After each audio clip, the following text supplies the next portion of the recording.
Bah t'étais où? Bah j'étais au festival du film scolaire. Et t'étais pas invité au festival d'Annecy?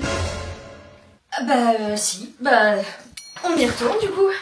Décidément, quelle vie! Il y a 2 semaines, j'ai reçu un message de TikTok pour me proposer d'aller au festival d'animation d'Annecy. Moi, évidemment, j'adore les festivals. Vous pouvez aller voir tous mes vlogs pour en avoir la preuve. Et il faut dire que j'enchaîne en ce moment. C'est parti pour 4 heures de train, et oui, c'est pas tout près. J'écoute mes meilleurs BO de films d'animation. On s'occupe comme on peut, écoutez. À peine arrivée que je retrouve Mélanie qui me fait une petite visite d'Annecy. Ah oui, c'est ça, on va passer sous un petit pont. Tous les animateurs et tout. Donc tout là.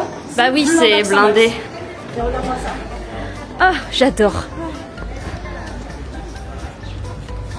Et ici, il fait vraiment très chaud, donc on a commencé par prendre une glace. Et ça, avant même d'avoir retiré nos accréditations. Le cadre est absolument splendide. Et voilà, Beaulieu, autrement appelé mon terre-terre pour ces 3 jours en festival. Ce qui est trop bien avec l'accréditation presse, c'est que y a pas la queue pour la récupérer. On peut pas vraiment dire ça des autres files. C'est encore un petit peu brouillon parce que j'ai réussi à réserver très peu de choses parce que mon accréditation, elle s'est faite très tard, donc en fait la billetterie était déjà ouverte. En fait j'ai rien pu réserver parce que tout était complet. J'ai 2 séances de programmées pour le moment. Là je voulais tenter la masterclass de Michel Gondry, sauf qu'il faut que je passe à mon hôtel avant, donc je suis pas sûre de pouvoir faire la queue assez en avance pour rentrer, mais on verra bien. Après au pire ce sera la cérémonie d'ouverture et ça au moins je suis sûre que je peux y aller. J'ai une chambre absolument magnifique, je vais vous montrer. Je suis vraiment dans une chambre de princesse. Regardez, c'est vraiment petit ange vibe, petite princesse vibe.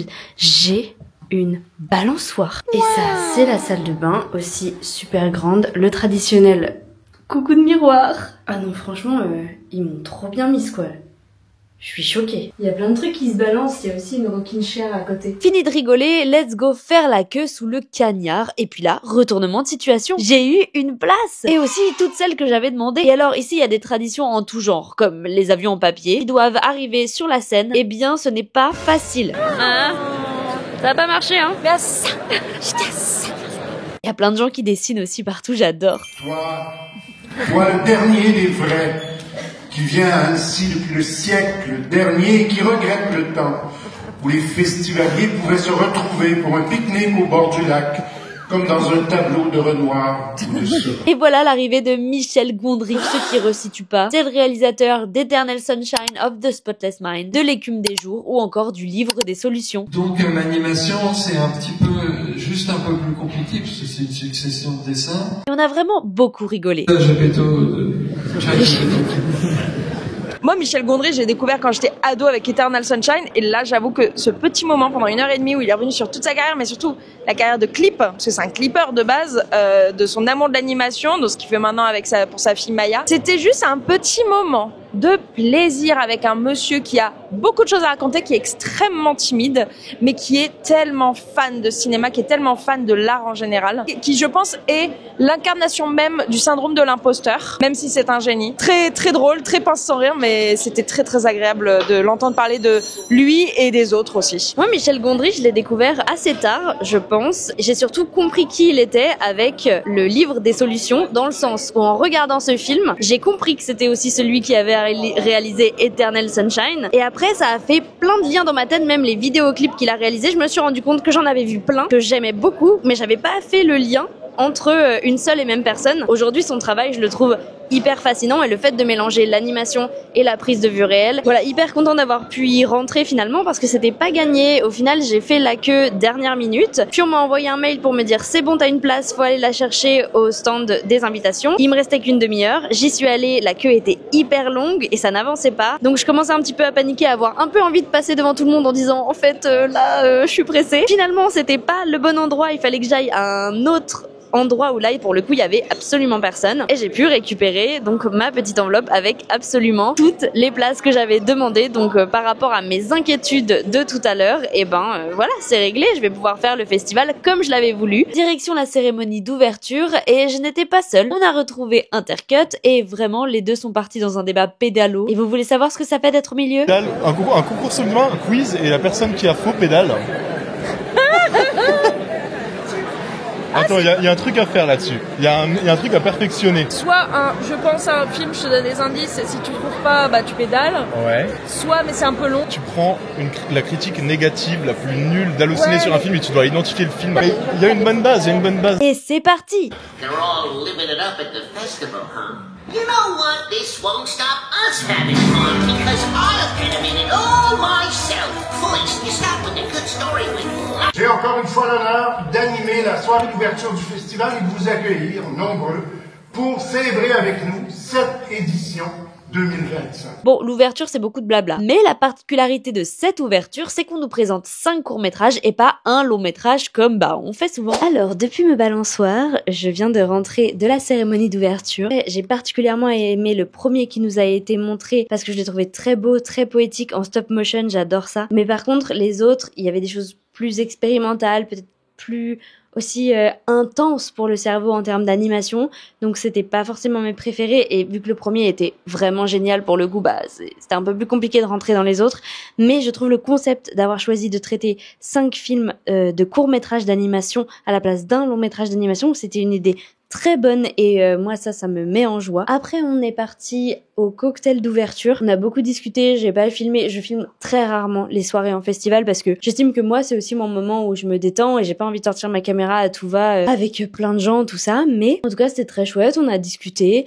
Et maintenant, je suis dans ma petite chambre d'hôtel pour m'attaquer au montage du jour. Et puis, je vous dis à demain. Deuxième jour. Là, je suis en train de faire le montage du vlog d'hier. Je me suis levée tôt. Je suis levée à 7h30. Et après, j'ai un petit programme qui se profile. Je vais voir pas mal de films d'animation aujourd'hui. En même temps, c'est ma journée un peu dure du dur. Donc, c'est trop cool. J'ai hâte de vous emmener avec moi. Et oui, ma voix est cassée. Mais en fait, je suis malade parce que c'est vraiment le meilleur moment pour être malade finalement. Je sais pas si ça s'entend, mais je suis super malade pendant ce festival. Il va être temps de prendre des vacances après. L'hôtel où je suis est absolument merveilleux. Et vraiment, les petits déjeuners, on adore. Et c'est parti sous ce beau soleil. Petite balade champêtre en allant aux projections.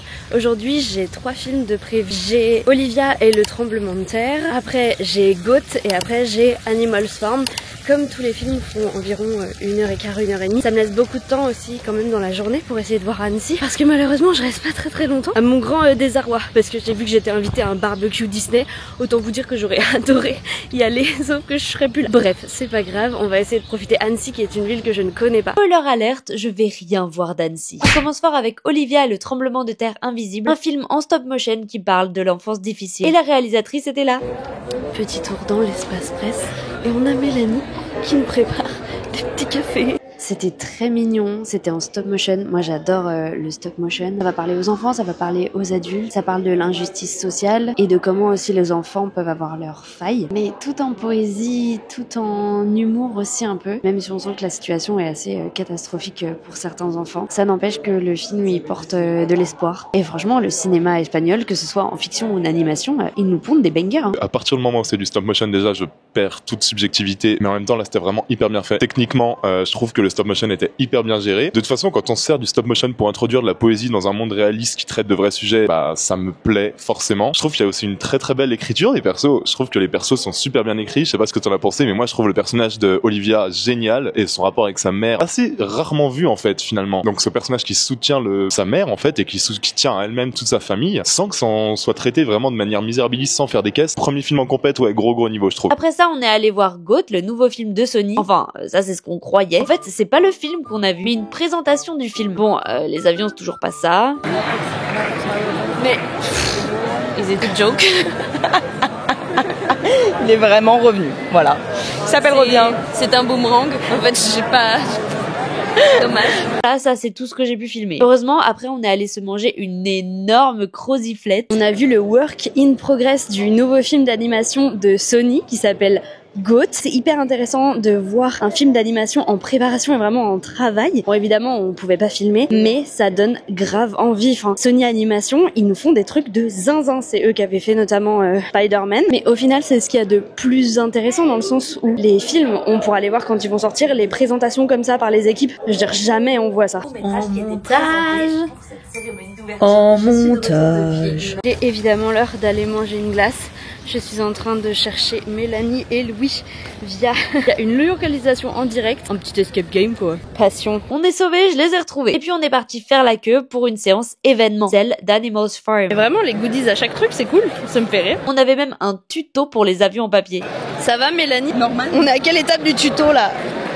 Je vais faire ça. Souhaite-moi bonne chance. Eh ben c'était pas terrible. The avant-première of Animal Farm by Andy Serkis. Je parle en français. Je ne peux pas exprimer combien je suis heureux et honoré de présenter enfin notre film de ferme animale. Ici ce soir à Annecy 2025. Alors, c'est tout que je dirais en français. De retour sur ma balançoire. Alors, qu'est-ce que j'en ai pensé? C'est un petit peu mi-figue mi-raisin. Je trouve que c'est un très bon film pour les enfants. Ça explique aux enfants un petit peu la montée du fascisme et à quel point on n'est pas à l'abri de ça, et d'utiliser le prisme d'une ferme et des animaux. Je trouve que c'est intéressant. Après, moi, j'ai lu la nouvelle de George Orwell quand j'étais au collège. C'est une nouvelle qui m'a beaucoup marquée, qui m'a aidée aussi en tant qu'enfant à l'époque à comprendre pas mal de choses. Forcément, ça ne va pas aussi loin que la nouvelle originelle de George Orwell. Ce qui m'a posé problème, c'est plus l'animation, parce que je l'ai trouvée assez grossière. Je pense que c'est une animation typique de plateforme, et c'est un film qui n'a pas de distributeur cinéma, et je pense que c'est un film qui finira sur une plateforme. On se retrouve demain pour le dernier jour. Alors, malheureusement, je ne peux pas rester à Annecy plus longtemps, mais même si j'avais pu, je suis pas sûre que j'aurais tenu tellement l'enchaînement des festivals, la JPP. Donc oui, c'est déjà l'heure de faire ma valise et de faire les dernières séances. En commençant par une rencontre avec Matt Groening. Oui, le papa des Simpsons. Sauf qu'on n'a jamais le droit de rien filmer, c'est un peu chiant. C'est beau ce que tu fais. Bah ça marche pas, regarde. Hein. Xiaomi Redmi, 85 balles. Voilà, influenceur. Hein. Tout ça pour dire que t'attends Matt Groening. Hein. Ouais. Vraiment. Je viens de sortir du coup de la présentation des Simpsons par Matt Groening. C'était trop bien parce qu'on a pu voir un nouvel épisode qui va bientôt sortir. Peut-être, je sais pas. En tout cas, on a vu un épisode en exclusivité des Simpsons. On est revenu sur toute sa carrière et c'est trop bien parce que les Simpsons, j'adore tout son univers, j'adore. Et avoir une discussion avec lui, discussion, c'est un meilleur mot, mais avoir pu l'entendre parler un petit peu de tout ça, c'était très très intéressant. C'est dommage qu'on n'ait jamais le droit de filmer les rencontres, parce que ça aurait été cool de vous enregistrer un petit peu des choses qu'il disait, mais malheureusement tout est très très confidentiel. Pas grave, moi je vous dis que c'était super en tout cas, et vive les Simpsons. Je fonctionne au ralenti, mais faut bien sortir les vlogs à l'heure. J'ai pas beaucoup parlé de Arcane parce que je suis pas un grand connaisseur de Arcane. Donc j'ai pas forcément parlé d'un truc que je connais pas, et c'est déjà une énorme différence avec pas mal d'autres youtubeurs que je citerai pas d'ailleurs. Mais bon, ils se reconnaîtront. C'est parti pour la présentation Paramount Animation, et vraiment c'était adorable. Meilleurs goodies du monde. En même temps, vu qu'on n'a rien filmé, heureusement qu'on peut vous montrer quelques trucs. Parce qu'on a tous besoin de sa petite bière. J'ai fini par l'expo Arcane avant de repartir. Elle était vraiment très belle. Non mais la beauté de l'animation, vraiment ça m'émeut. Et voilà, le festival d'Annecy c'est terminé pour moi. Je m'en vais prendre mon petit train. Et franchement, c'était 3 jours, c'était court, c'était intense, mais j'ai absolument adoré. C'était fou, tout ce qu'il y a eu, tout ce que j'ai vu, les rencontres que j'ai pu faire, le cadre, bref, tout est chouette. J'espère sincèrement que je pourrai y retourner l'année prochaine. Vraiment, vive le cinéma d'animation, vive l'animation en fait, parce que c'est ce qui, moi en tout cas, me remet au plus proche de l'enfance. Et je trouve que c'est un cinéma qui est encore un peu trop oublié parfois, alors qu'il y a des choses incroyables et des artistes de génie et des gens qui sont tellement simples et tellement chouettes. Voilà, vraiment je vous le conseille à 100%. Je pense que le seul petit truc négatif, et encore pour moi ça ne l'était pas mais ça peut l'être pour certains, où je trouve ça intéressant de vous prévenir, c'est que c'est un festival qui est pas hyper accessible pour les non anglophones, dans le sens où moi j'ai fait énormément d'événements où rien n'est traduit, tout est en anglais, j'ai même vu un film espagnol sous-titré en anglais, donc moi j'ai pas de problème avec l'anglais, donc ça, voilà, ça me fait ni chaud ni froid, mais je sais que c'est quelque chose où je préfère vous prévenir quand même, au cas où si jamais vous connaissez pas du tout. Il y a quand même beaucoup de choses qui sont pas forcément accessibles si vous parlez pas anglais, mais en tout cas j'ai trop hâte d'être à l'année prochaine, et surtout l'année prochaine je resterai plus longtemps. Ciao.